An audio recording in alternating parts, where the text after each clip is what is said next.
of the sculptures, and as you can see over there I have my reference up. It's a male sitting pose that I'm going to be using. It's I bought it from postspace.com. I'm not getting paid as a sponsor for postspace.com, but you can get references of models in 3D, and it really works well in sculpture because models tend to be very expensive, and I find that if you know just a little bit of anatomy knowledge, that's pretty much all you need. And yeah, it's much better to have a model right in front of you, but it's extremely difficult to get models to pose for you because they're very expensive. And I'm in my new studio. As you can see, it's a much better room. I don't have my large screen TV that I was using for reference, but I'm probably going to be putting one up fairly soon. But right now I'll be using my MacBook Pro, and that seems to work well. So one of the things that you're going to be needing to start out your sculpture is a platform. So I have my model stand here, my figure model stand, and if you don't know what it is, it's basically just a sculpture stand that you can rotate around, so you don't have to walk around the figure, so you could even be sitting down. But generally when I sculpt, I try to stand up.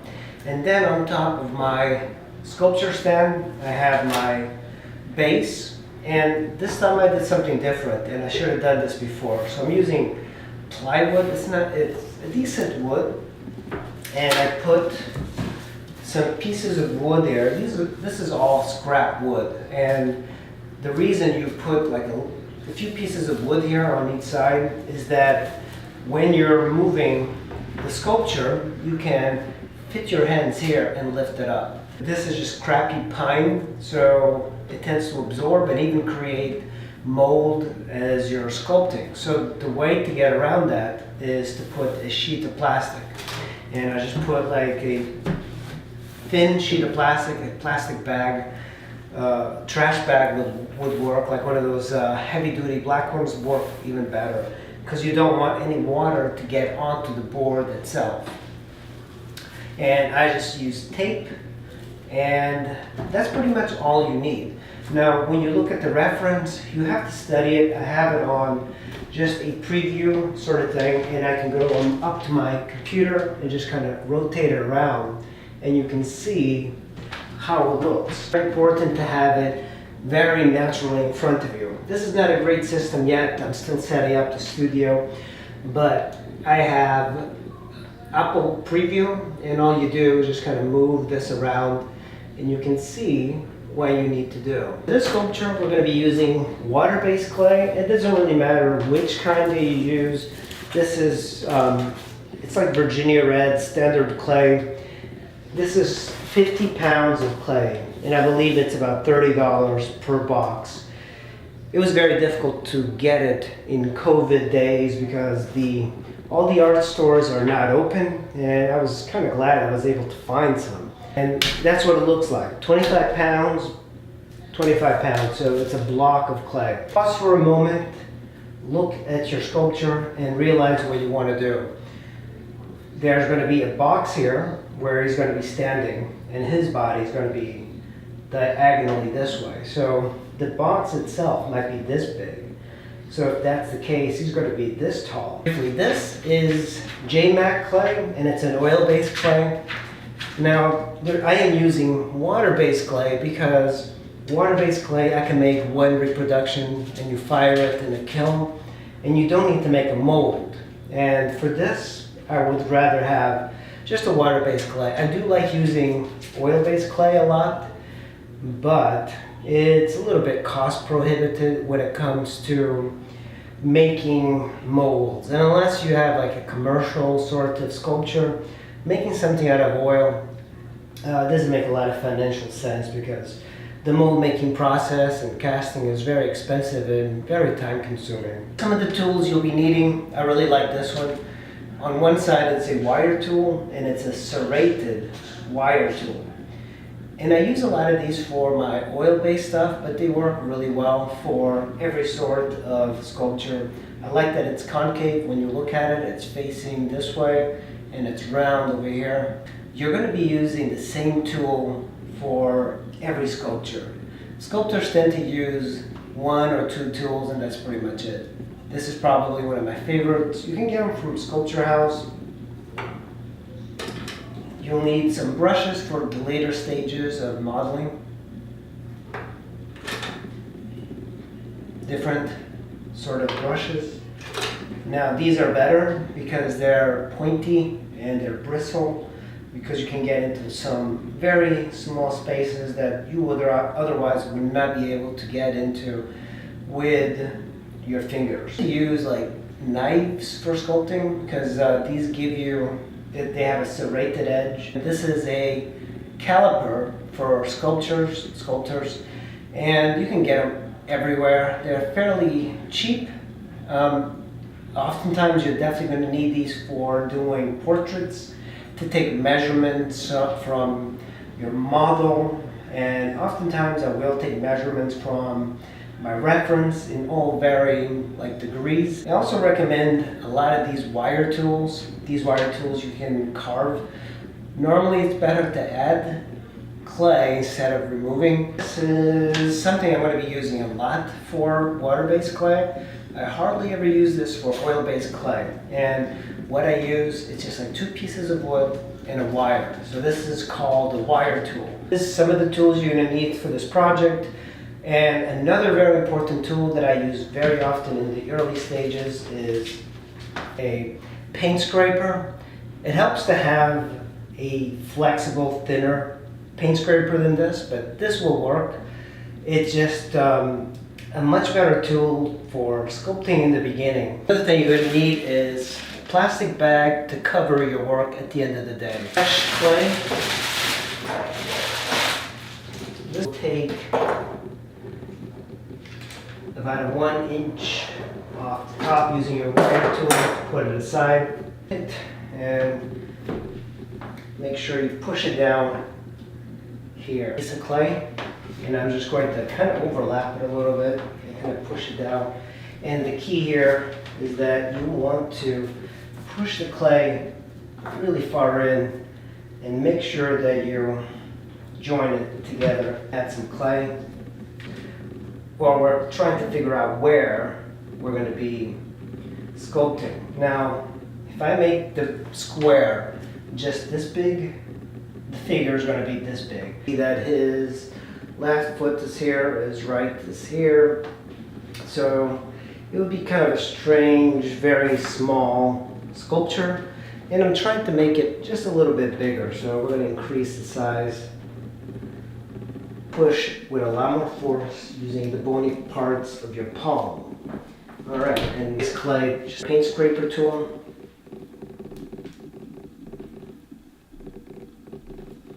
And we're pushing it quite a bit down, especially where we joined it.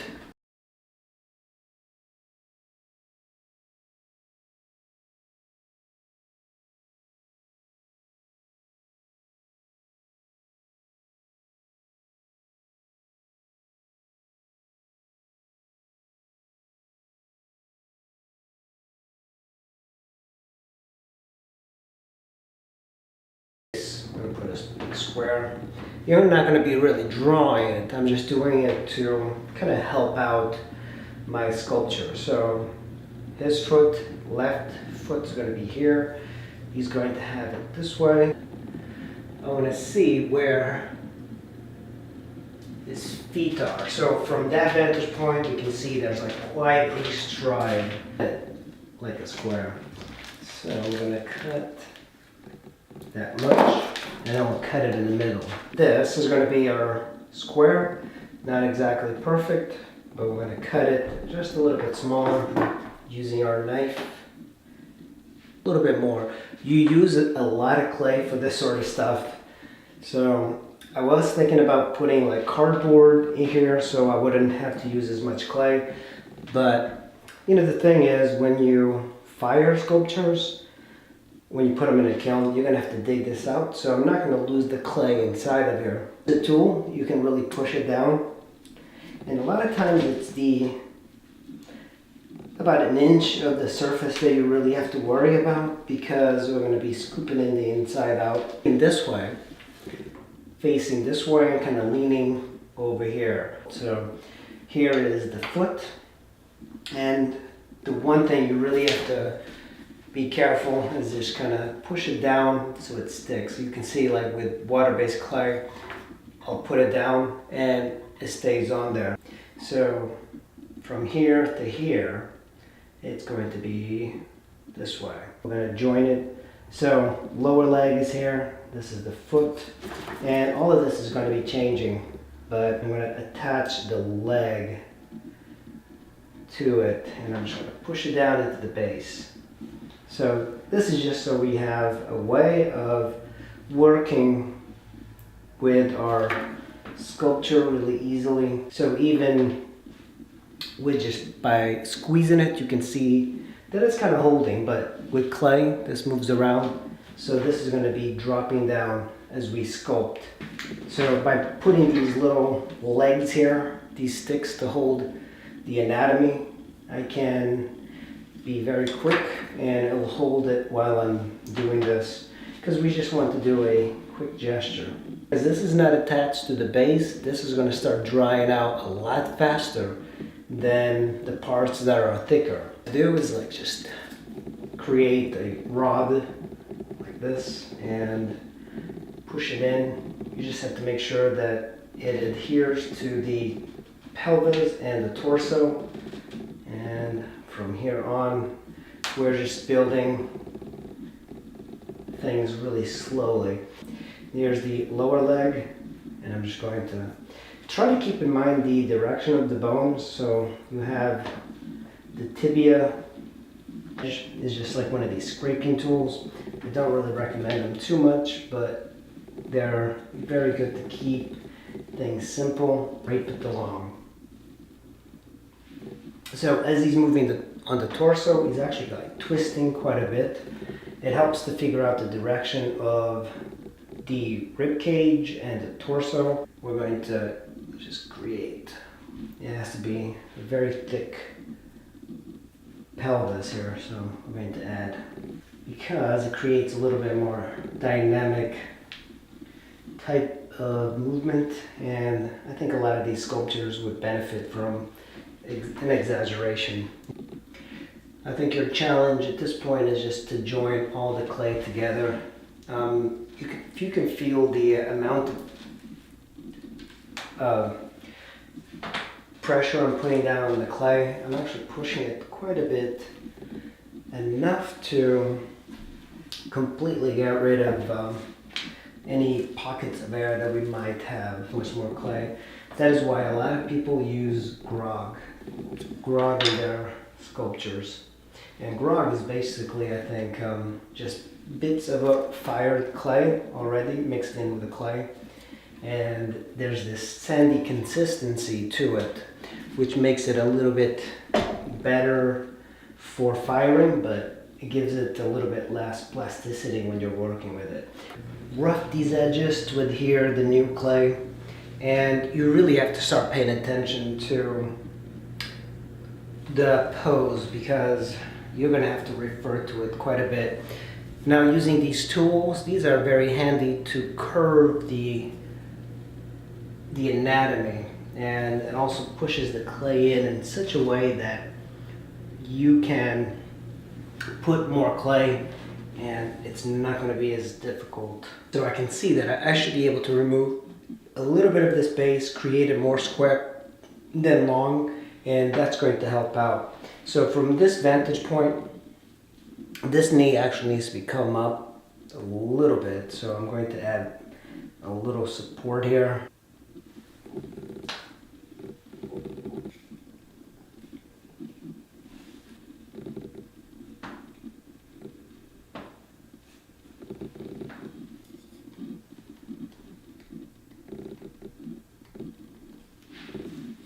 I'm looking at it, and I think it's more this way. That means that his hips are actually like much wider this way.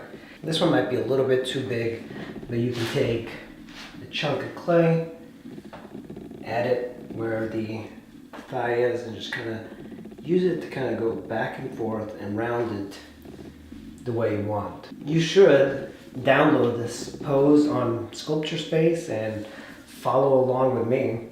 I think that's probably the best sort of thing. If there's any demand, I'll probably do a YouTube live event where all of us can sculpt at the same time, and I'll be able to take in questions from you guys.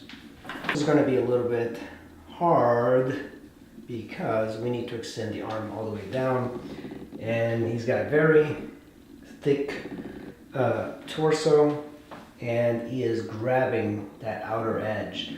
Old cranium, which is the elbow, is actually over here, and you can draw a line straight across and see where it hits, which comes to about the 10th rib on him. So at this point, I'm looking at it, and I know that I have to push my thigh, this right thigh, more this way. And that's going to give it much more dynamic range. Leg, and you can see that's the beauty of water-based clay. I'm going to bring this thigh in and indicate the neck and the direction of where he's facing. It's not about doing something finished. Unlike a lot of people, a lot of artists, they will do something really amazing right off the beginning, but I find that I'm much slower. The torso is bigger than this part, but you know, you can't worry too much about this general proportion right now. And this part, we're going to squeeze this a little bit more to this side. We're going to twist it. While it's still wet, it's very easy to do. You can find the line that goes down and like that.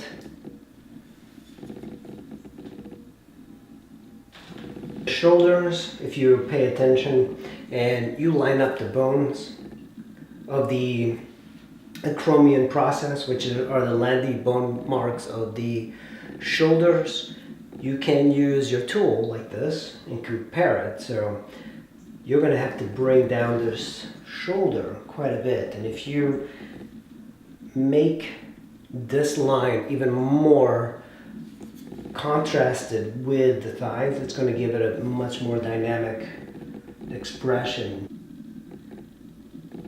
Humerus is the bone of the arm. Arm is going backwards, and now the radius and the ulna are going to be touching the table. Touch that base and then bring it to the elbow. Now all of this is going to be changing. The humerus could get shorter, could be wider. You can see my neck needs to be off a little bit, and this is why you want those shish kebab sticks to help you prop up this water clay from dropping. There's lots of proportional problems, but what we really need to concentrate is making this stable enough that it's not going to collapse overnight. And the torso is in such a fragile location in this pose. This is a very difficult pose. Like, this is not one of these poses that are going to be easy for people that don't have experience with water clay, because there's a lot of engineering behind this. This is our 25-pound bag of clay, and it's already gone. I like to spray it. I'll do this, and then I'll just put it this way, and it should be good for tomorrow. Well guys, that is day one of this male figure sculpture, and it's going to get bigger. It's going to get a little bit bigger than this. Remember, this is just the gesture. Day one gesture, building the composition in the base. Oftentimes people neglect a lot of the base in sculpture, but I don't like the size too much, especially with the water-based clay, because it becomes kind of fragile. But the one thing that you need to keep in mind is that water-based clay is a really good clay. It's cheap. I paid $60 for 2 boxes. That's 100 pounds of clay. You can't beat that. But of course there are drawbacks. It's a lot dirtier. I have a cloth on the studio floor so I don't dirty the house. And it tends to come down as it dries, so you constantly have to push the clay back up, but it's a really good medium for sculpture. It just, it takes a little bit more skill to build something like this than it does with oil-based clay. Water-based clay has kind of lost favor a lot in sculpture. You see it more in portrait sculpture because doing figurative work like this requires hollowing out, and that's something that I'm going to be showing you in the videos coming up. This is a different style of video. It's a long format sculpting video. So if you think this is beneficial to you, just post up in the comments below, because I'm not quite sure. I think a lot of people prefer short videos, so I'm not quite sure what you guys want. But if you want long type of videos, I'll make some and post them up. But thanks for watching. I really appreciate it. And tomorrow we're going to be working on this, building more of the form, thickening it up, and we'll take it from there. Thanks for watching. I'll see you in the next video. To the sculpture, as you can see, I have this has dried overnight. It's gotten some cracking here and there, but today we are going to mask in the sculpture, and we're going to try and get the volume up to more workable levels. If you look around the sculpture, you can see it looks almost like a stick figure, and we don't want a stick figure. We want something to be dynamic and kind of bold, but it was important to kind of dry for a day. That way we can work the sculpture and it's not going to be moving around. There's another thing that I'm going to be using to help support the sculpture. When you're doing terracotta based sculptures, one of the things that I recommend you get are these.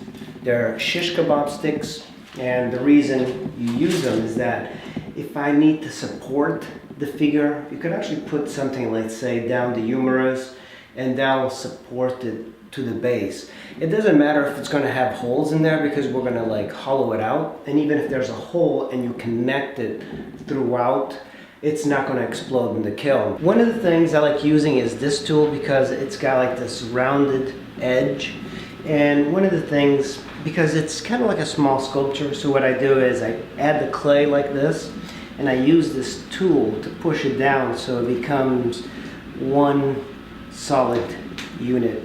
And because my clay is also a little bit on the drier side, the one I'm adding, because it's old clay, it's a little bit harder to adhere.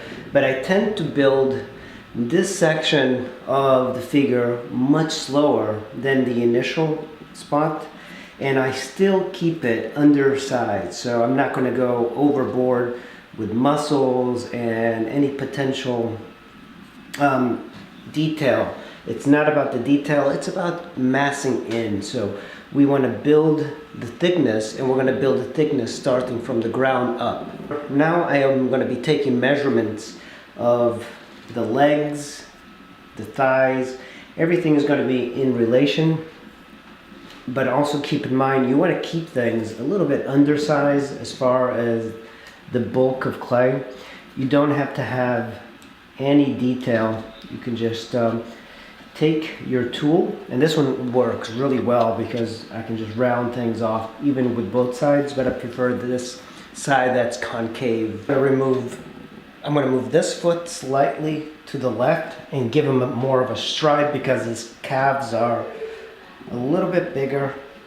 So if I move it over, that means that I'm also going to move the thigh, but I'm going to put some sort of clay here just so when it gets wet, it's going to dry out at a more even pace. Add a little bit of clay to the back because it's very thin, and this is going to give me a good starting ground. It's also going to make this section a little bit heavier, and you're going to have to balance it. So this is where I might start putting the skewers. Notice that my hand is holding the body of the figure on the chest, and I'm using my tool here to push down. You need to make sure that the new clay that you put onto the sculpture goes down pretty far, because you don't want any sort of gaps in that.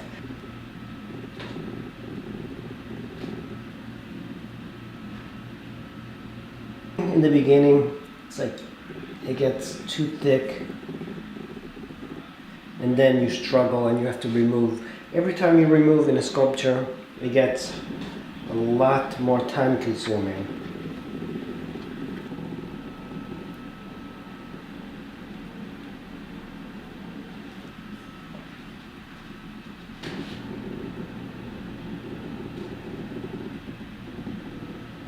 One of the things I'm finding about sculpture is that my base is off, and the base is actually going to give you some of the proportions that you need for the figure.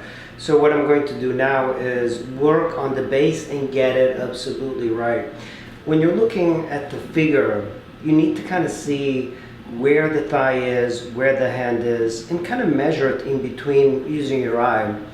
But I find that there's quite a bit of problems with this, and I've been adding a little bit of clay on the base, and I want it to be a little bit bigger, and making it bigger will also make the figure bigger as well, because I'm going to be taking measurements from the base, because you know it's a simple square. If you get that simple square right, it's only going to help you. And also, one of the things that I'm noticing that I didn't do before, the base is actually going this way and not square the way it is, but using a knife like this, you can just kind of cut away and make the base the way it should be.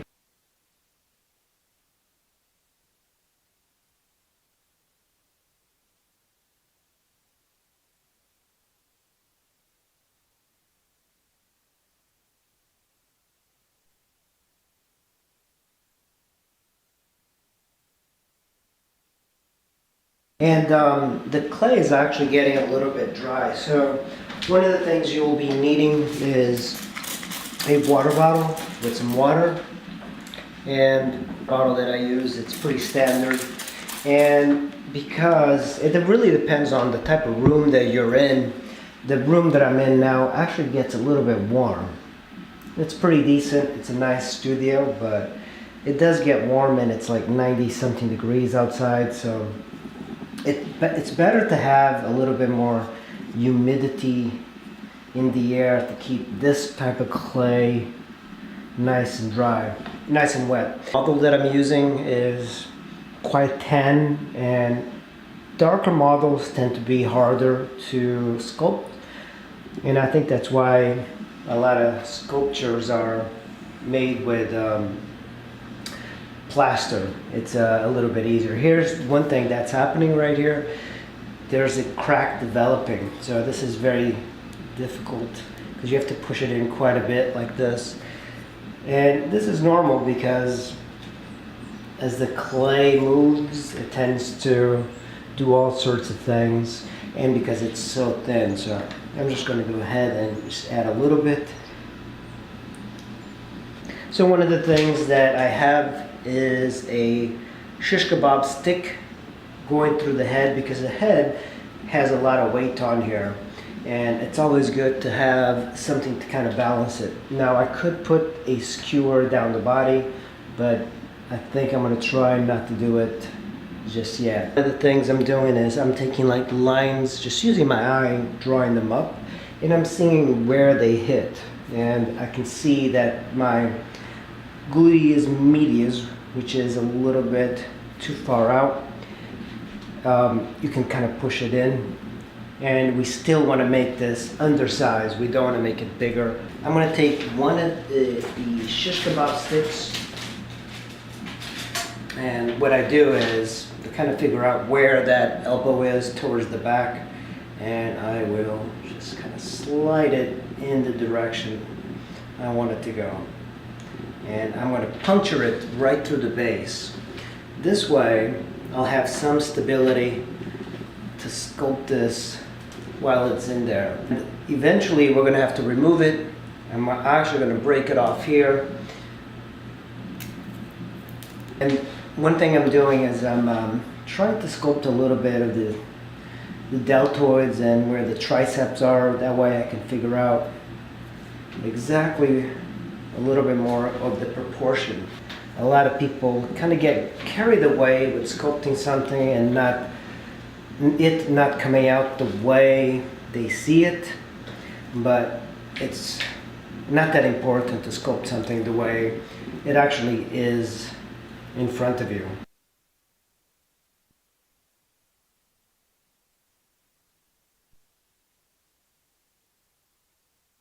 I want to build a little bit more, because the thinner you have a limb, like a leg, the more it's going to dry out and break. It'll be much more difficult to put together. So here's the heel, and he's got the vastus medialis here, and the thigh is much bigger, so I'm going to add a little bit of clay in between the thighs, a little bit more, because so this foot needs to be lifted up, because he's got it kind of, and I think that adds a lot of dynamic movement to it as well. And of course the middle part is the heel, and just by suggesting this, that's all you need for a gesture. But you don't want to lift it up too much, because also you want that ability of having it nice and fluid.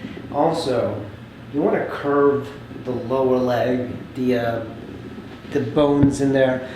So here, it's kind of important to kind of make this curve probably a little bit more exaggerated. It gives it a little bit more of a different feeling and a lot more elegant. So at this point, this is getting to be kind of complex, but also you want to keep in mind where you want that head to look. You can make it look up, and I think I will do that. It's going to give it a much more interesting view is by looking this way, or you can have him like look down, but I don't like the way the position is on him right now. One of the difficulties of sculpting from a photograph is that it's much harder. Having a model in front of you, much easier if you can afford it. For example, this leg, initially I thought it was curved this way, or say the femur. Always look at the bones instead of the muscles. And it is slightly this way, and I do have clay supporting it. And also keep in mind, if you look at the knee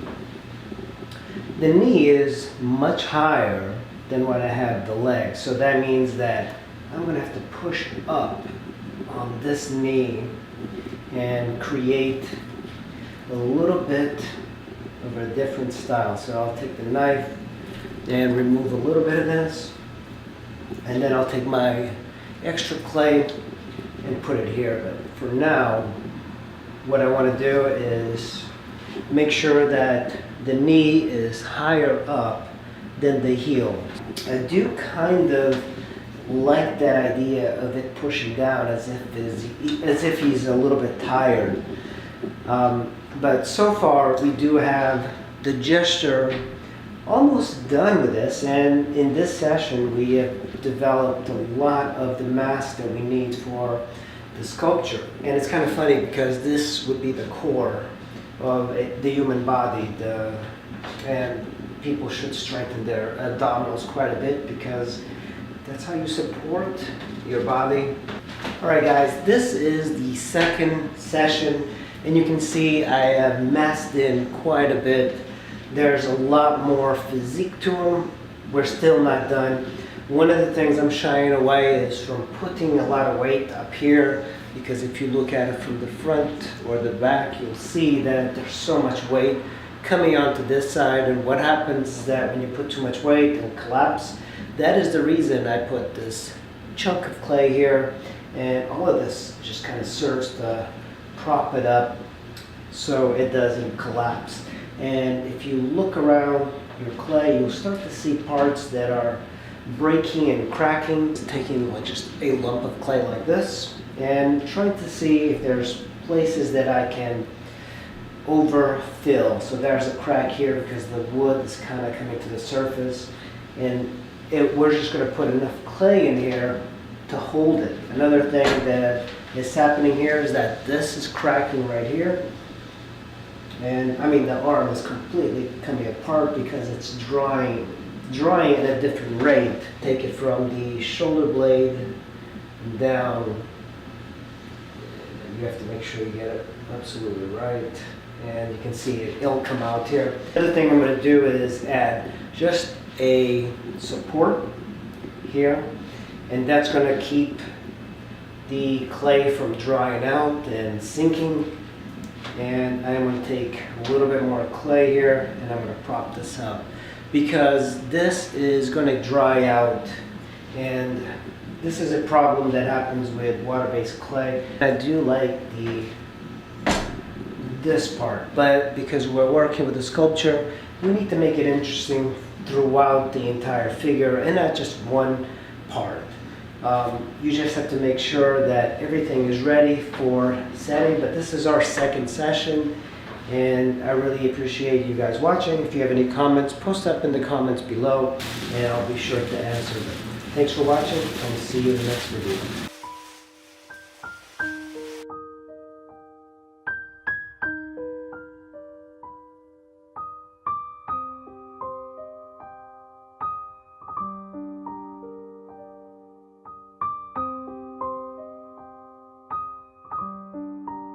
To the hips, or you can say the gluteus as well, it's too thin, and one of the things that's happening is that because he's putting much of his weight on that right cheek, there's going to be a lot more padding here. But since he's a male and he's very fit, that means that the hips are going to be very thin in relation to the waist. I would say the great trochanter.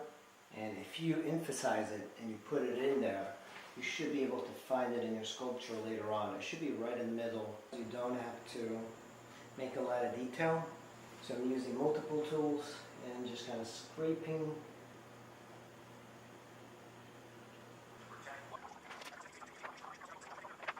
So one of the things we're going to be concentrating now is the lower legs, and I'm not trying to do a lot of detail, but what I am trying to do is build it up enough so I can have the mass of the lower leg match the thigh. You have to kind of take a measurement with your eye from the bone here, let's say the patella, to the bone here or the malleolus. So what I like to do is, like, after I laid some clay down, I'll just use this to remove just the surface. I'll put a lot of detail into sculptures, but that's like towards the end.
We need to work a little bit on the chest, and this is a very complex area because you have the deltoid wrapping around here, and then over here the acromion is also part of the clavicle. So this is going to be one of the things I always struggle with. And of course then you have your sternocleidomastoid and your trapezius. But another thing is that in this reference pose, there's not a lot of reference looking at the chest, which is going to be very limited. You should be able to kind of push it and move it a little bit, but I might have to pull out that rod. And then if I do that, I'm going to have to build out the trapezius because that's going to support our neck. So pectoralis comes down pretty far, but it's a very big shape on here. A little bit more to the lower arm, straighten it out. If there's any high spots, just kind of push them together. It's good to kind of push your clay together, otherwise like you could develop some cracks. Don't go too far into making details for the head. It's really not important at this stage, but I want to indicate some of the planes of the head, and I'm going to just do it really quick because I want to be able to give them some sort of rudimentary expression when I'm sculpting. And I also want to be able to see, if I put some features, what part I need to increase in size. One thing that you should actually get in the habit of sculpting the skull. Right over here, we're going to add, and I've done plenty of portraits on the channel, so if you're interested in doing a portrait, I do have. Trapezius is good because it will hold up the head, but not clay. So there's a lot more things that are holding the head up. I'm not going to work on the ears just yet, especially on this left side.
This foot and moving it slightly over, and you should use your wire tool if you have it. If not, you can just position it. In a way, this is kind of good because I can create the direction for the foot. It's a very nice direction.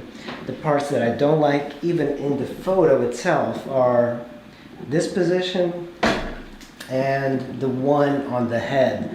So right over here, it's kind of like a really crappy look.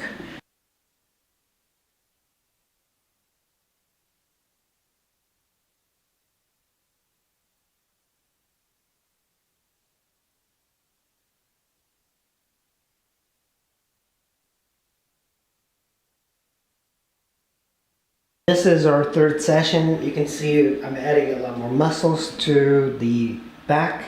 I am bringing out the fullness of the back muscles. I did have to expand this right shoulder, and I think I might have to move the arm, or at least the bone, the chromium this way, because the arm is a little bit too thin for his torso at the moment, but I think I can still kind of get away with it. It should be easy enough to kind of push it over, just using a tool and pushing slowly. I should be able to push it. Of course, you've got to have this middle in here. And one of the things that people tell you, and you can see this in antique sculptures, is having this, a furrow, is a depression, making it flatter.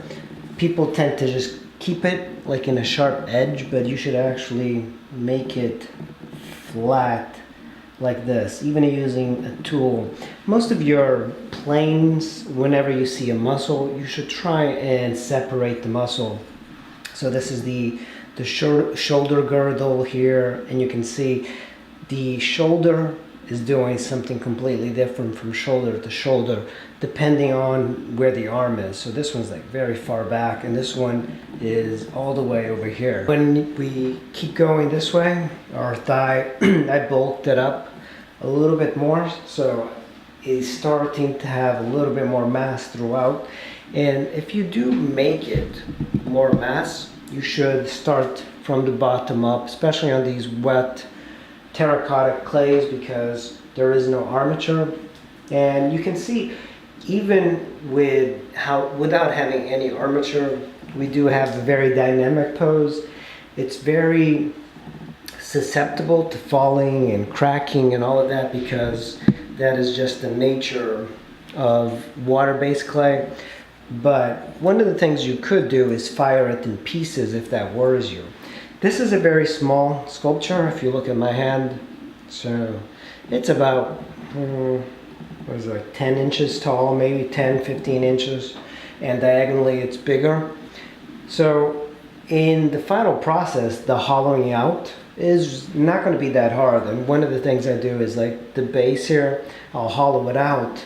And then I'll take a drill with a very long bit, and I'll just kind of like move it up through the back and to remove it.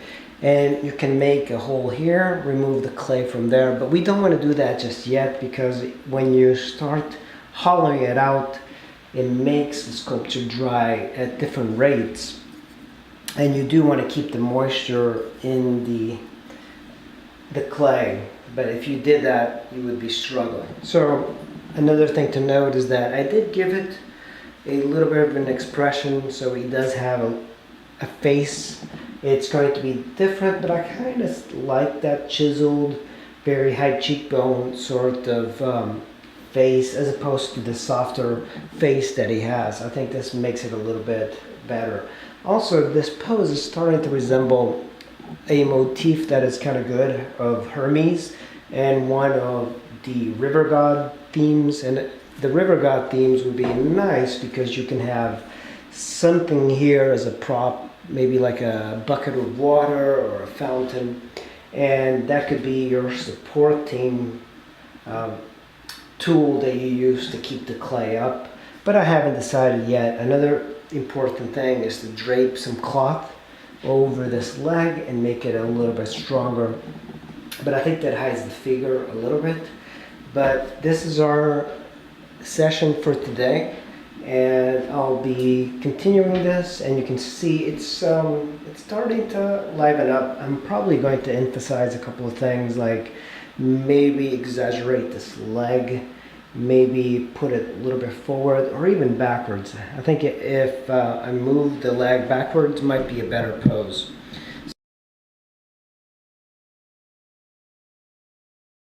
More to this sculpture. It is starting to take some shape, and I am starting to add some muscles to the back, and I am going slowly because it's a very complex sort of sculpture. So the pose has been drying overnight, and of course now we're able to narrow down into smaller portions. Keep in mind that we still could possibly move the sculpture around. The arm can move, because things will kind of move around as you're sculpting, because the gravity is just pushing everything down. At this point, it takes a lot of work to move the sculpture forward. I can get to this point fairly easy. And just to get the gesture, everything works very fast in the beginning. And what tends to happen is I work on the sculpture and I try to concentrate on individual parts like the shoulder, the arms. It just takes much more time because you're bringing things together. You want to sculpt, well, at least that's my technique. If I sculpt, say, the arm, I try to work all of it together and then work on the back, and then the front, and then the hips, the legs. That way I can have everything as detailed as I want. But also it's a good technique to once in a while not have a lot of detail on certain parts of your sculpture. Say the legs, you can kind of leave them a little bit more absent of detail.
Shoulder girdle is kind of interesting. This is that medial portion of the scapula right here, and there's a mound. And what I like to take this tool, scrape enough clay, and just add it slowly. And because it's round, I am able to shape it the way I want it. Now, it's very difficult looking for the landmarks. That is why it's important to have some sort of anatomy reference in front of you. But we're going to concentrate for a little bit of time here on the shoulder girdle. And there's a lot of things happening. The trapezius, because he has so much weight on that right arm, there's a depression here, and the trapezius kind of like pops out. And you can't make the two halves the same because there's different poses, of course. And I think I've seen artists that have made the same muscles here, the same here, but this one is very flat in comparison to that one. So what I like to do is I'll take in some of the clay and I'll push it in. And I'm going to keep going with this sort of system. Also, one thing that I'm missing right now is a division between the deltoid and the shoulder. And over here, it's a little bit flatter. So I'm going to add a little bit more mass to this deltoid. And I try to round it a little bit slowly. This is a technique I learned from an artist at the Art League. I used to just kind of scrape and use my fingers, but I found that the marks that the wooden tool leaves when you're sculpting to be a lot more interesting. So if I add the clay there, I'll just take the wooden tool and just carefully try to model it. And this is what modeling is all about. So at this point, it's a little bit too sharp. And you do have to, so this muscle kind of, there's actually a bone here, the medial portion of the scapula is pushing the teres major and the teres minor out. And there's the infraspinatus as well, because it's underneath the spine of the scapula. So once you find that spine of the scapula, you know where the muscles are going to be coming down. So don't make them too muscular. Like one of the things I do tend to do is overemphasize the muscles, which could be a good and a bad thing. Once I have a general amount of muscles, one of the things I'll do is my scraping tool like this, I'll blend the muscles together. And this kind of diffuses a lot of the anatomy. And you might be wondering, oh, why did I spend that much time sculpting that to go over with this tool? But I'll show you. So if I make it this, I'm just gonna run it over. We're gonna go here, and then we're gonna add much more to this deltoid. The deltoid actually has to come out quite a bit. It's making things a little bit abstract because I don't want to spend too much time sculpting details that don't seem to matter. So here's the deltoid, and just taking your modeling tool of your choice, you can move it around like this. So the triceps needs to be much bigger, and the medial and the long head. There's actually 3 heads, but you really only have to concern yourself with the 2, the long and the medial.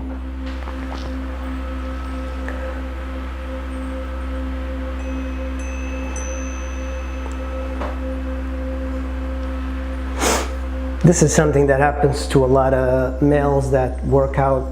They have a much more developed upper body than the lower body. And then they have like little chicken legs.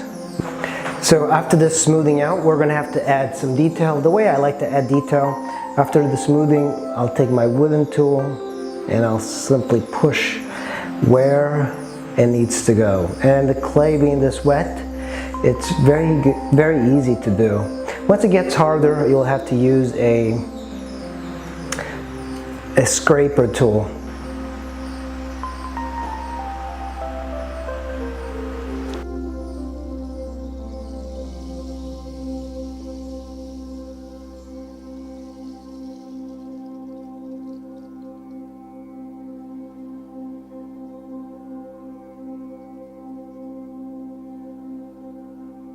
Because it wraps around the trapezius. So what I will do is just add bits of clay and go around and round it off. And you notice that I am using my tool.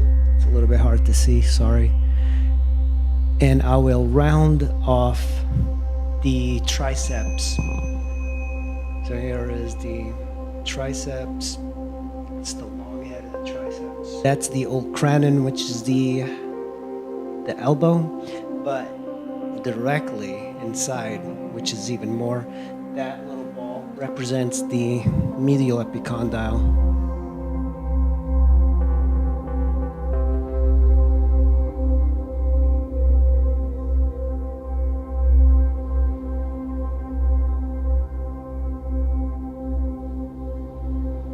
Well guys, that is the end for this session, and you can see I've added a whole lot more details onto the sculpture.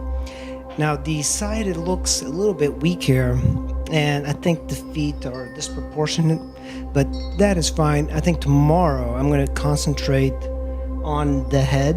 For today, this is as far as we have gotten, and I'll see you in the next video. Thanks for watching. See, I've been starting to make some progress on this, and it's getting more difficult. So as you are working on the sculptures, there are people that they get up to a certain point of the sculpture really fast, and then there are people that take some time to really work on the details, and I tend to be slow either way. I think I work fast in the beginning, but as you are getting to the details of the sculpture, I think it gets much harder for me. And this is something I've always struggled with, because you know, there's a certain plateau that you reach as an artist. You know, like you start out really fast working on the sculpture, the base, and then you hit like this plateau. And in that plateau, it's very difficult to kind of push back up to the top, or at least push yourself more, like push to a higher degree of finish. this is the part that I struggle with, but I find that one of the helpful things that is useful to me is making the sculpture, like the general sculpture, and then taking little sections and working on it and really pay attention. I might say one day I'll work on the arm, one day I'll work on the chest, one day I'll work on the back, and I'll keep going left and right and just kind of bounce around the sculpture, because the proportions now are not really going to change much other than the minute details. And you might want to consider the level of detail that you put into your sculpture. You don't want to go overly detailed in a sculpture.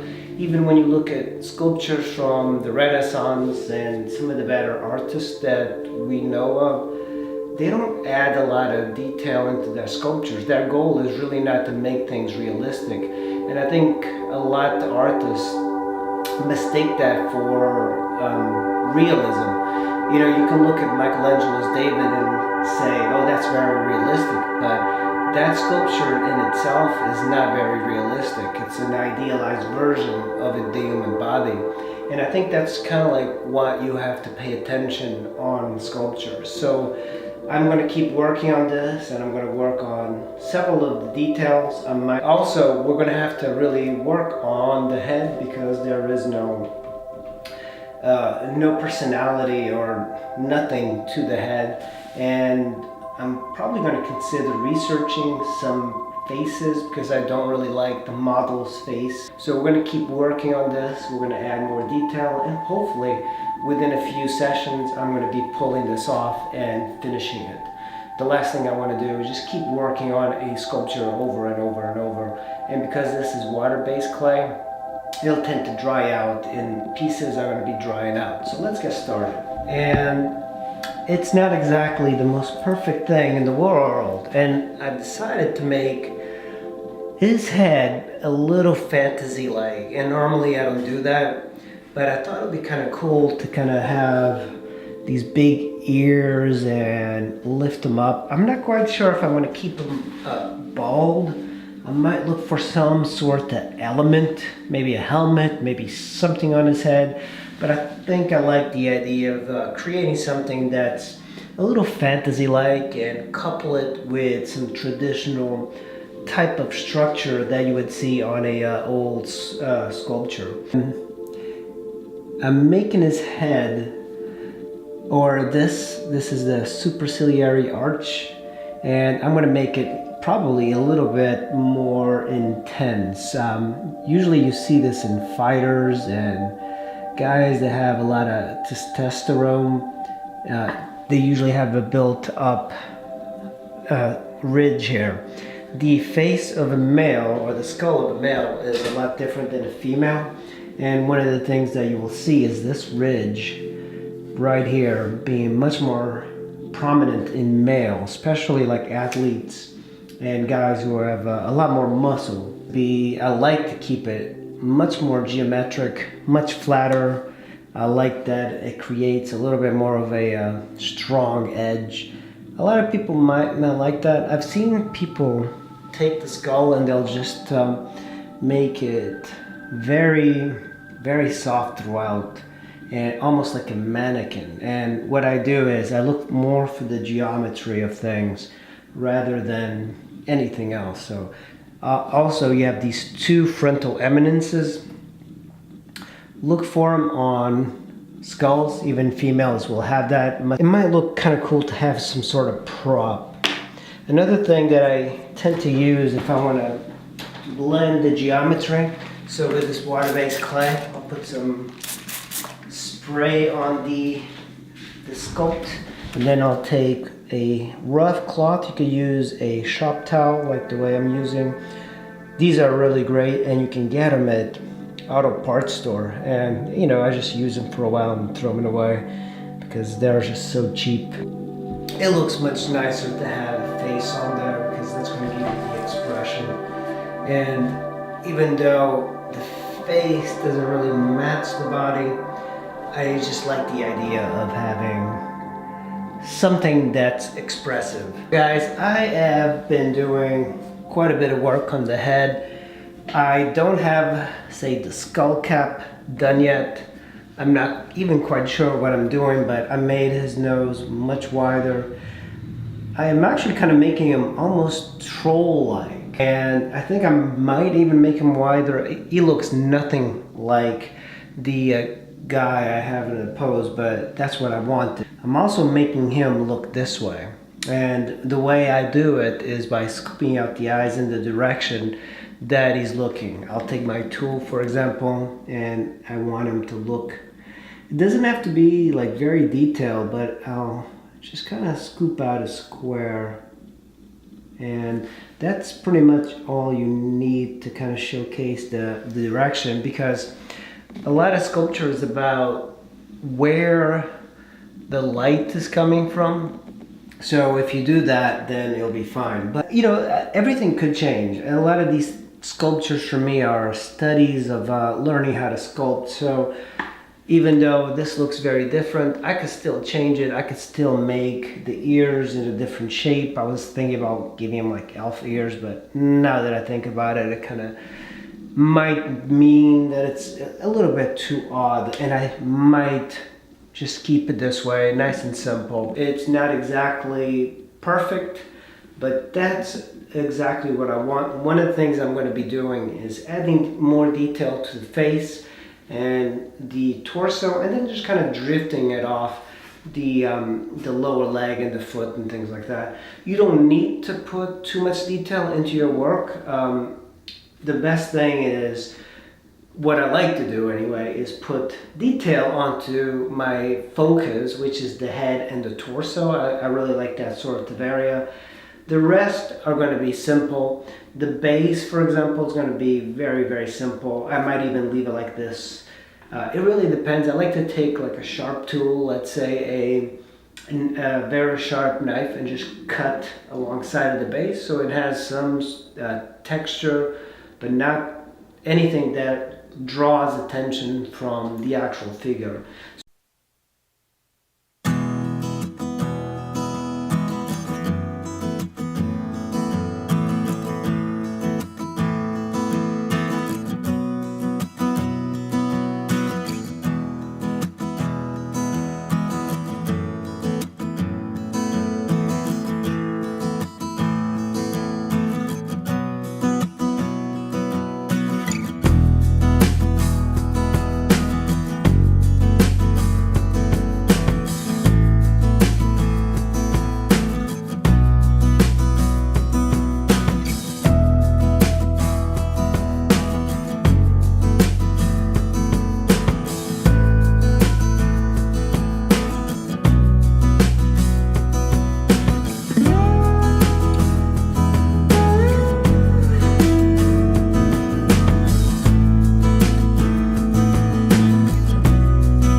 guys, one of the things I am doing to the sculpture, as you can tell, I removed the legs and I started to come up with the theme for what I want, and it is called a Satyr theme.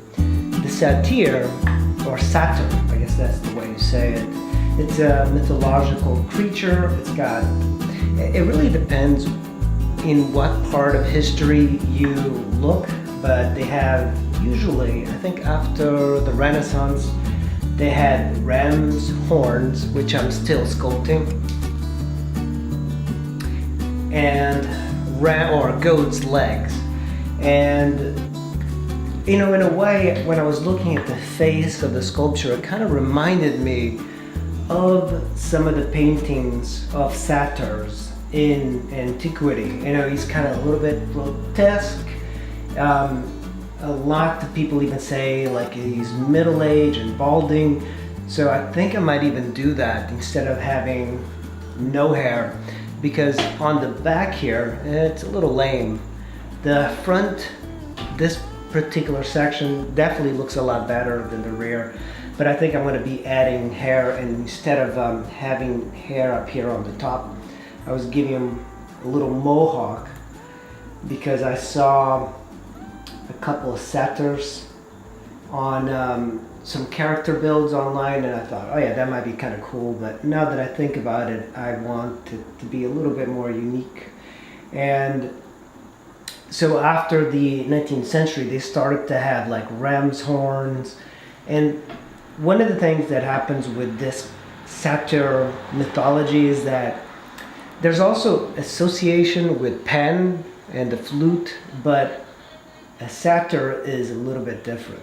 So here is the hoof, and you know, it's a little bit difficult because I modeled that leg and I thought I did a decent job. I was on my way, and then I was like, okay, I'm gonna make it a little bit different. And I don't know if this is a successful sort of sculpt, but I do like that I did change it.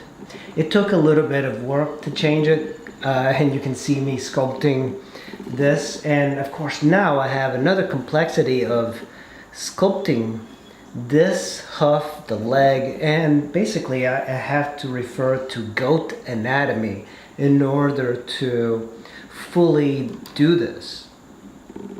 And it's a lot harder dealing with two sorts of anatomy in your sculptures. So, you know, if you were to do a drawing, for example, you're only really relying on one vantage point. But because I am doing this as a 3D object, you have to rely on various types of points of views, and it's a little bit difficult when you can't really find the exact point of view that you want. But right now, I am trying to add some mild anatomy, and it's kind of funny because a lot of the mythology stuff does have a resemblance with human anatomy. For example, this section right here, where it starts to go into the goat leg, a lot of anatomy is still connected to the human form. So you'll still have the gastrocnemius here, and you can add it. But of course, it's not gonna be a very strong one. But what we have to figure out is really the anatomy of the goat, because we've gotten the leg down, or at least a very mild version of it. And you can see, so I am using the femur, or the upper leg. It's going to be all human. What tends to happen with this sort of sculpture is that it gets hairy about here.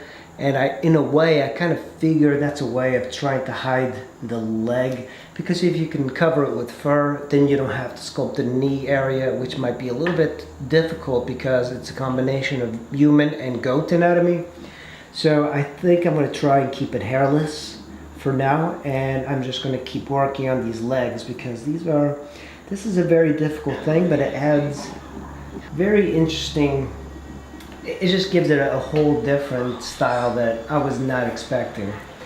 One of the things I also use for measuring is just using your tool and going from bone to bone, for example, from this part of the hoof to here and then just taking it across here and making sure that it's the exact same, because there's no foreshortening in the sculpture.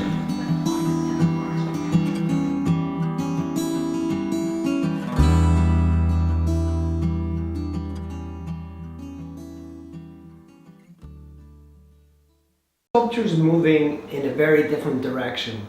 So now he's no longer human and he is taking a form of mythology. I wasn't thinking of doing that when I started the sculpture, but it kind of just took form, and I think the head itself made me want to do this. But I wanted to show you this. This is Modeling and Sculpting Animals by Edward Lanteri. This is a really good book, and he also has several books on the human form, and essentially that is the book that I really recommend for artists if you're doing portraits, sculptures of figures, because everything about them is very traditional sort of sculpting. This one is particularly good. There's a lot of theory behind this as well, but a lot of this shows you how to build an armature for a sculpture, for example, for an animal, a four-legged animal like a horse. There's also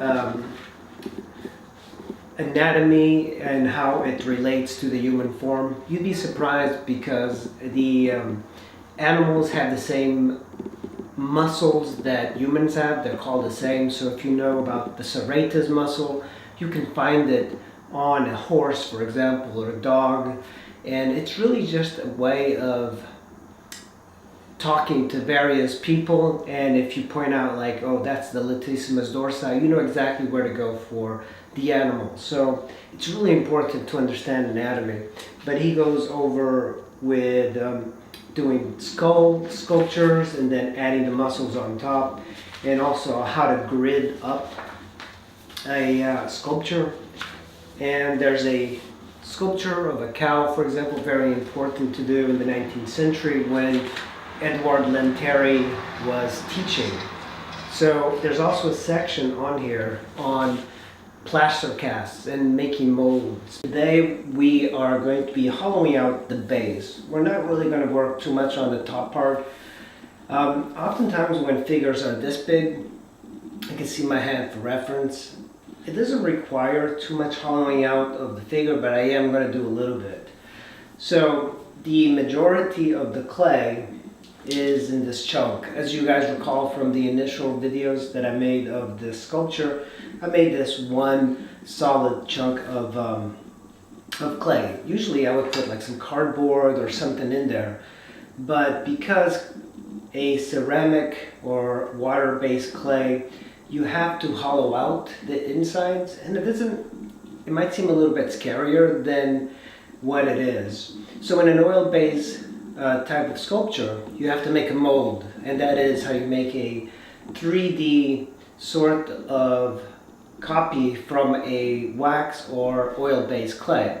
But if you do this out of terracotta, as I have here, you can fire it, and it pretty much kind of removes one of the process, which is the mold making process. So it's much cheaper to make a hard version of this, a final product.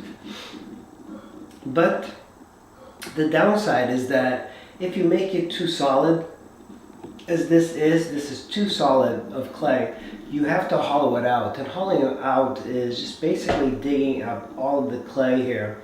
You should have like a 1-inch surface all around your sculpture. So for this base, I think I am going to dig it out here, and it's pretty simple to do. So I'll take one of my loop tools.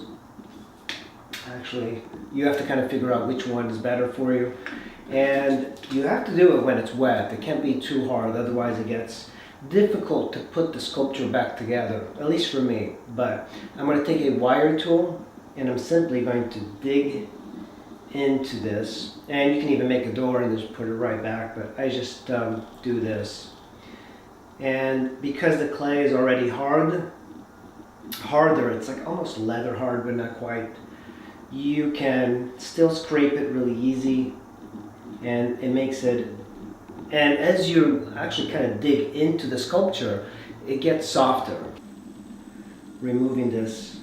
And the clay that I do take from here, you can absolutely reuse. But the idea is that we want to make this light. Okay.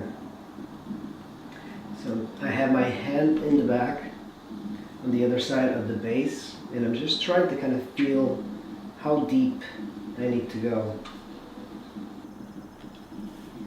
And I also want to remove clay going up as much as possible.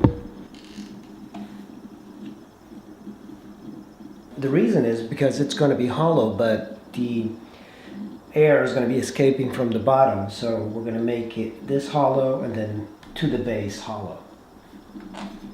This part is a little bit easier to do because all you have to do is remove going down. One of the things that happens too, because the clay gets harder, you could potentially break one of your tools doing this.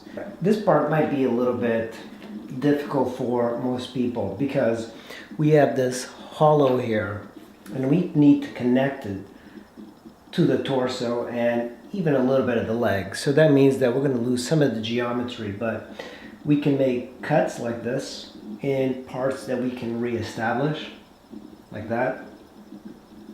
And I'm taking my wire tool, and this is harder clay, so you're going to have to get different clay. And this seems a little bit strange to do, but trust me, it beats making a mold afterwards. And we want to do this right about now. The clay going down. Now, from here, space that we've been hollowing out, and as long as you connect them, you can't leave a hollow up here and then cover it. That's going to explode in the kiln. So it's already at the bottom. I can feel the tool going there. And this one is not perfect, this tool, but here is going to escape the gases and the air from this. So there's a hollow right here. This entire torso is one chunk of clay. So I need to figure out where I'm going to make a hole, and I was thinking right over here in this latissimus dorsi. If I make a little door this way, it'll be easy enough to resculpt that, and perhaps another maybe in the deltoid going this way. That way we'll dig out quite a bit of clay. Another good thing is that I'll be able to remove that skewer that's stuck in there, because what happens with the skewers is that if you leave them in too long, they will just become super tight. It's not a big deal because when you fire it, it'll be burned up and then you just have a hole in the surface, and it's easy enough to take some putty and then paint it and you'll never know. This is the way I usually do it. Again, put your hand on the other side like this, just so you can kind of feel how deep you need to go.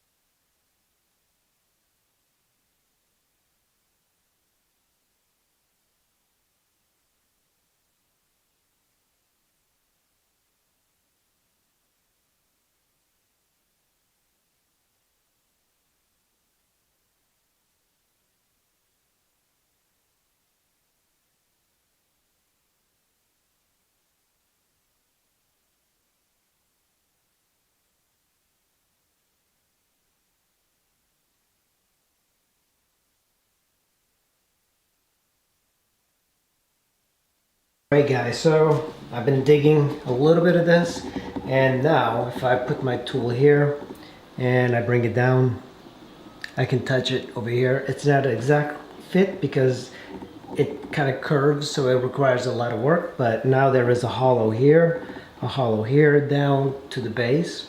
So on this side we have it completely solid, so we need to figure out another way to do it. And I think what I'm going to be doing is making a hole in the deltoid. You could also use a drill. I've used drills before in this sort of work. This is going to accelerate the level of drying for your sculpture. Okay, so that's, and I think that's pretty much all we need.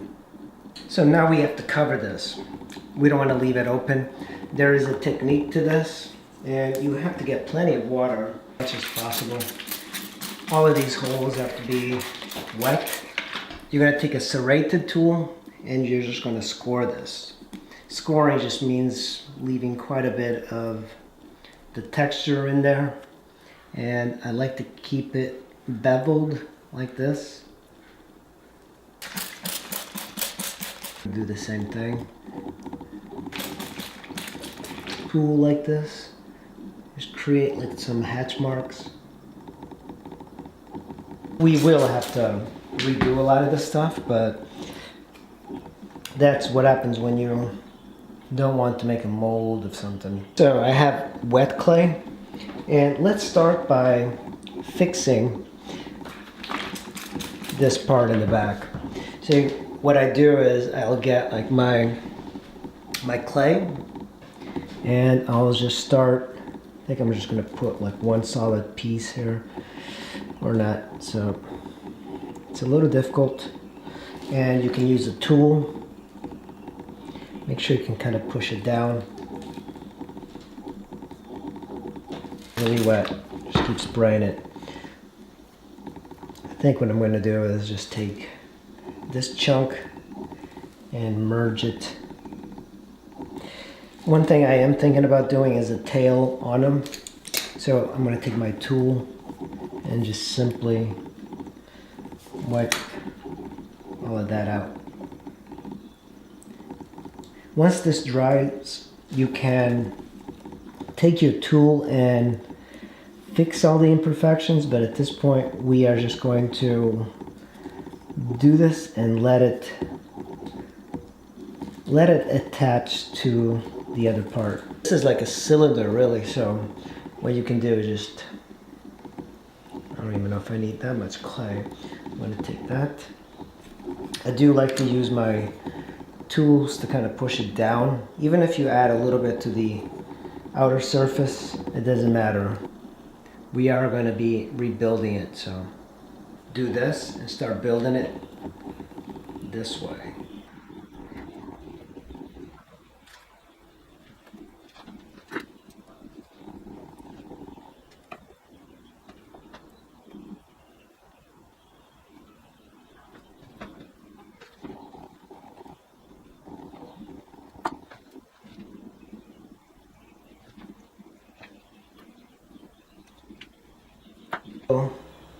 You don't have to do this, but I like to do this because you could potentially just get a little bit better suction to the sculpture. So I just like to push it in. Alright, so by taking this, you can actually level out a little bit more of the base. This is a little bit worrisome because I don't want to. See, it's not adhering very well. Right there, okay. Choo choo choo.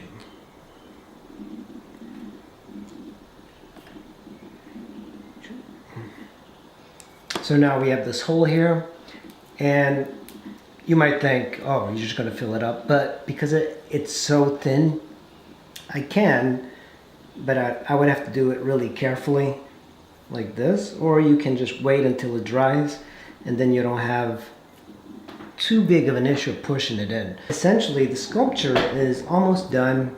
We've hollowed out most of it. The head, I don't think I need to hollow it out, but at this point, it's just a matter of just waiting, letting it dry, rebuilding the parts that we have messed up with the hollowing out process. Hey guys, I just wanted to show you what a sculpture looks like when it's drying. This is just a quick video. And if you look at the old video, you'll see that there's a lot more denseness to it. You can see it's wet. So what happens with this clay, the extremities tend to dry a lot faster than the parts over here. And we're going to look around and see some of the things that are wrong and right. So the head is drying nicely, and looking around the sculpture, we'll probably see some issues. So the this I could not get rid of yet.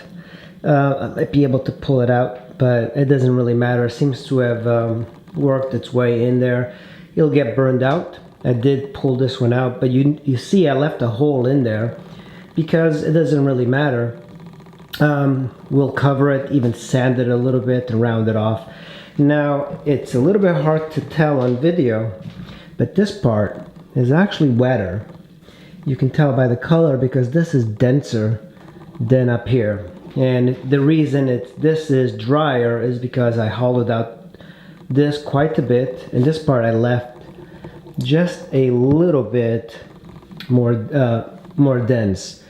And the legs, the lower legs, are drying out really well because thin things tend to dry out very fast. The thing that is not dry, of course, is that base. Just look at the color difference between that base and the top part. Base, top part, base. You get the idea. Because down here, it's a lot thicker. The base here is also, I can feel some of the moisture in my finger. Look at the base, there are some cracks that are developing, and I think one of the reasons is I did not remove it entirely from the plastic. In the plastic, you can see I've kind of ripped in a couple of sections, and as you recall from the first video, I put the plastic in so the wetness did not merge into that wood, and the wood would soak that moisture, and you don't want that. What I'm going to do is see if I can lift up the sculpture here, and I'm using both hands. Try, and there we go. And I'm just going to put this aside. You could sculpt a little bit of it if, for example, you wanted to sand off various parts of the sculpture. You could do it at this point. But what I'm going to do is just kind of raise it up a little bit, and oftentimes too, I will just simply move the sculpture off a little bit to the side, and I can scrape the bottom part if I wanted to hollow it out. So this is like a matter of just kind of holding it up and then showing you guys what it looks like. So you see that hole? That is how it's going to be firing. And I need this to dry even more before I do the next step, which is going to be scraping off more of the sides, and even using a drill and kind of poking into the sculpture and trying to get rid of a lot of the clay that's on the inside. You do have to be really careful with this, and I can put it kind of on the base, but this has developed a fairly large crack here, and you could just take this and just start, but you can put your hand all the way to the sculpture. There are some cracks now that I'm seeing in the base developing. That's absolutely fine. You know, the interesting thing about at this point, so let's see if I'm putting it really slowly on here without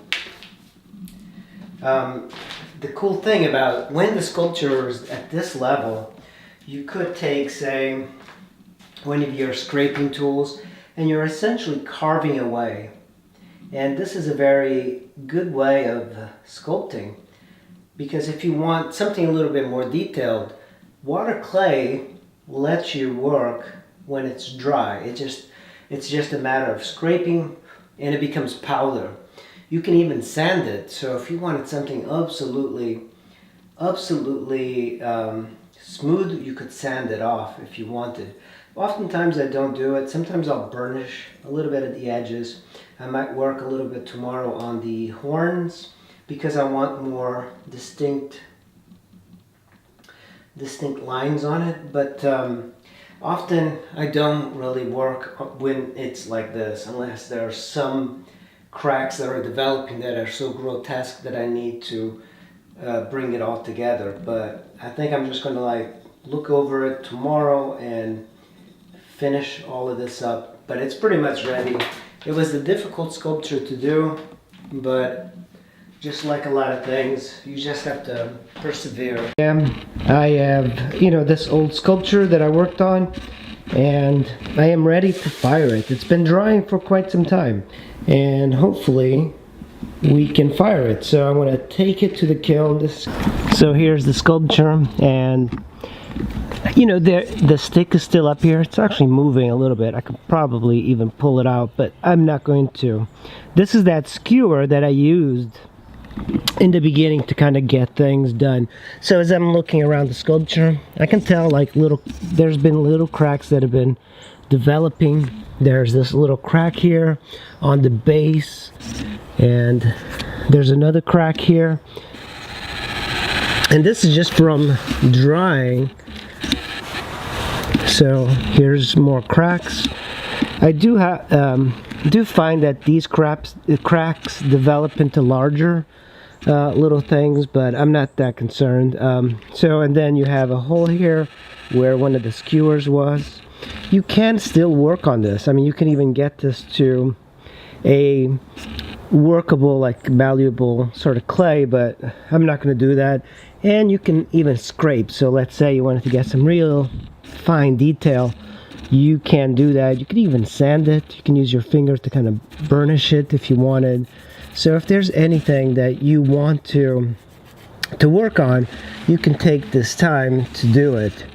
So as I'm like looking around, I'm just kind of paying attention, and this is really like a bunch of birds.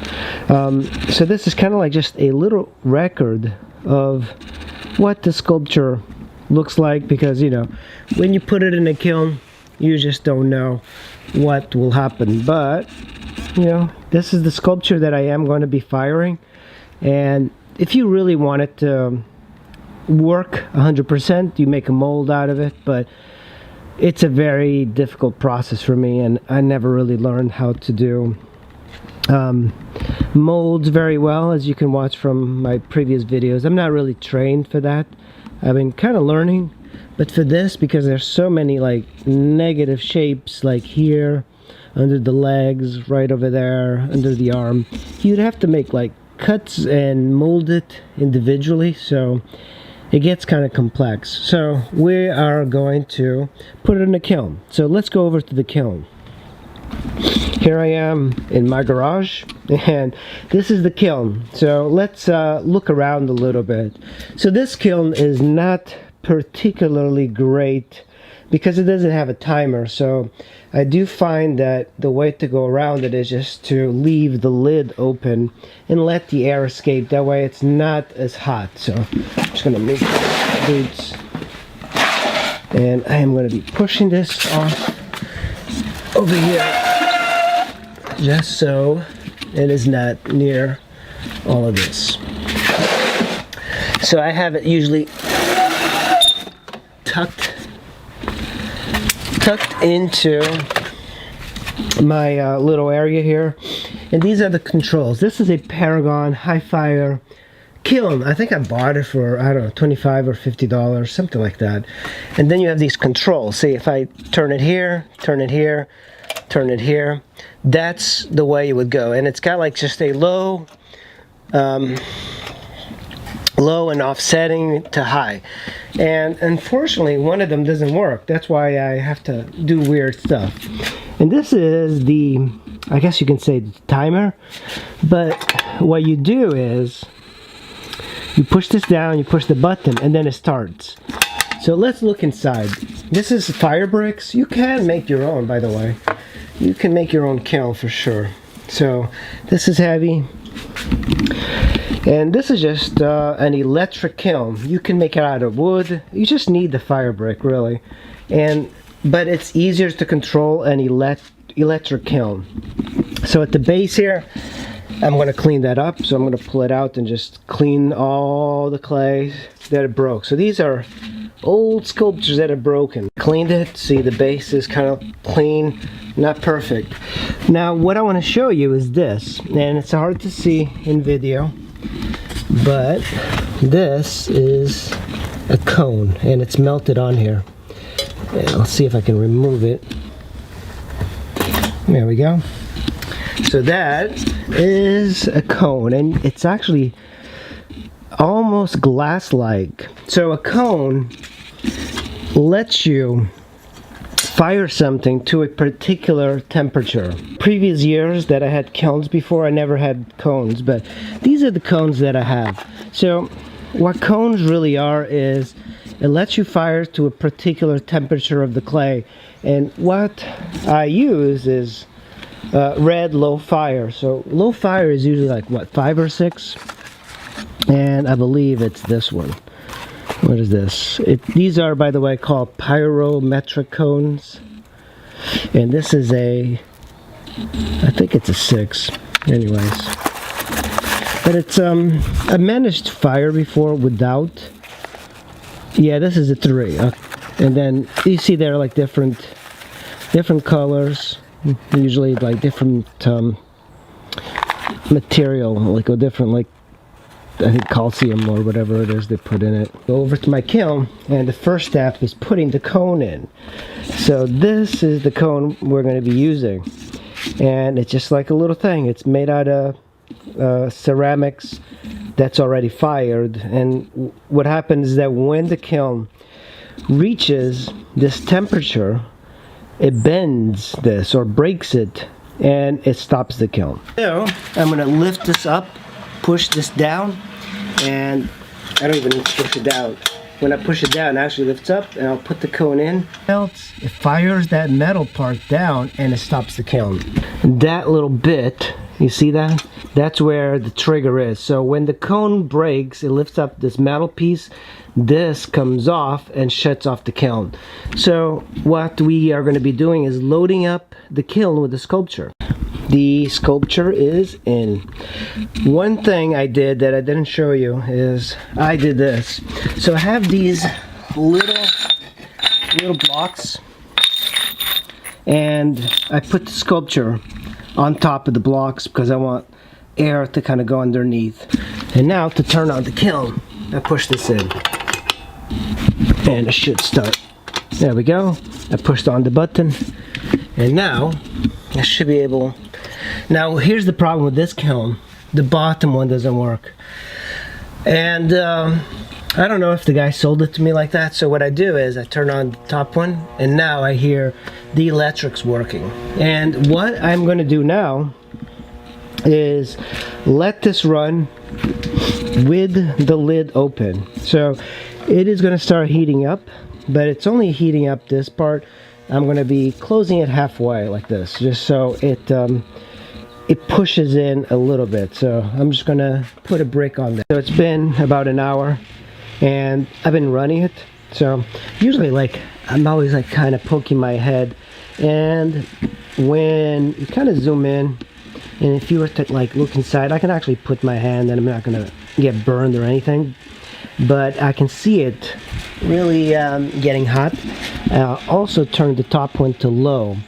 Normally you don't need to do that yet, but because the bottom one for me does not work, I don't know exactly why, I am just going to leave that. I do like to kind of peek inside. This kind of lets a lot of gases and stuff escape, and it's a good idea. You know, kilns usually they come in sections. I don't know if you can tell.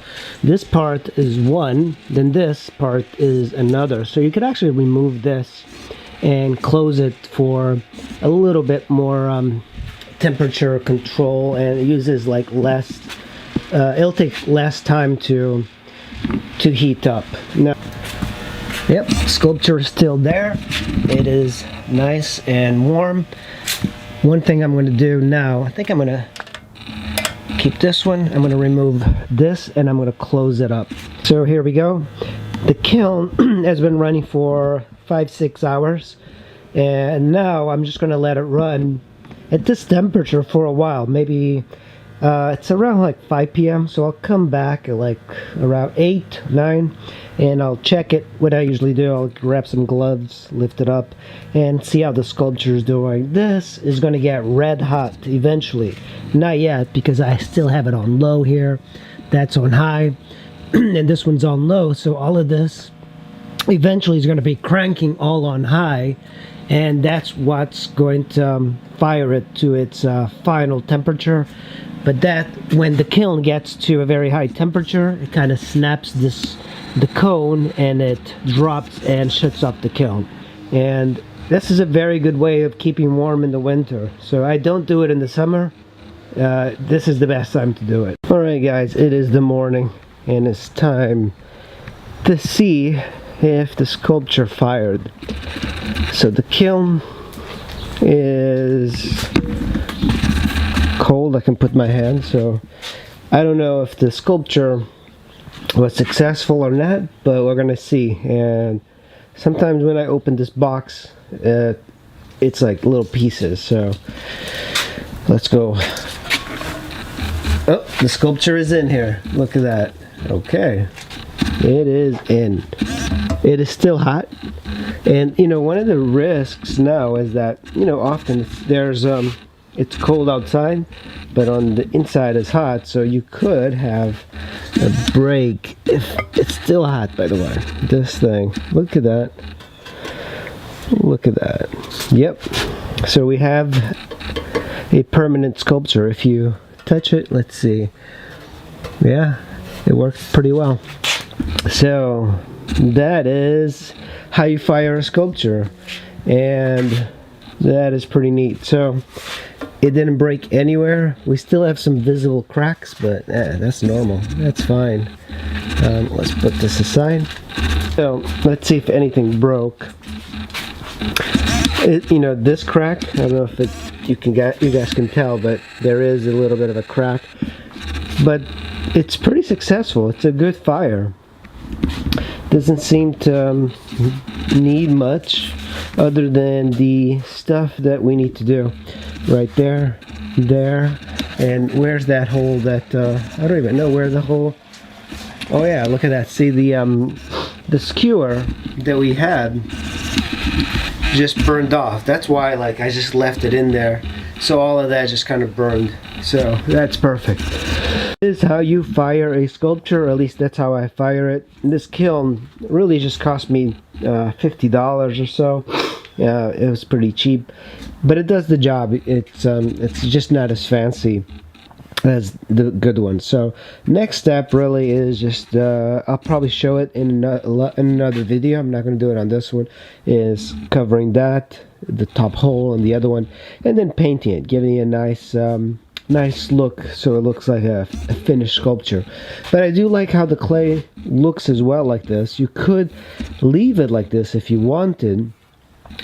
Just put like a little bit of a wax on top to make it a nice type of piece. But that's how you fire a sculpture. I appreciate you guys watching, and I'll see you in the next video.